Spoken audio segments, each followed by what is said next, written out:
এ ঠাকুর করা কে রে? মা, আমি তো কলা খাইনি। আচ্ছা, ধরতে রে, ঠাকুর ঘরে কলা আছে, বৌমা কি করে জানলো?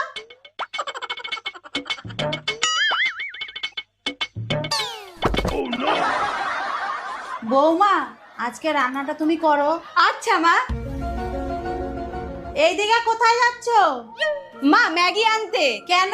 আমি তো ম্যাগি ছাড়া আর কিছুই রান্না করতে পারি না। আমি শিখিয়ে দেব, আসো। হাঁড়িতে 2 মুঠো চাল দাও। আচ্ছা, 1 মুঠো, 2 মুঠো, তারপর? তুমি পাগল আছো নাকি? হাত বের করো। আরে মুঠো খুলে বার করো। মা, আমাকে যতটা পাগল দেখতে লাগে আমি ততটা পাগল না। মুঠো খুললে চাল হাঁড়িতে পড়ে যাবে না? আমি না তোমাকে নিয়ে পাগল হয়ে যাব। দূর, সবসময় শুধু বকে।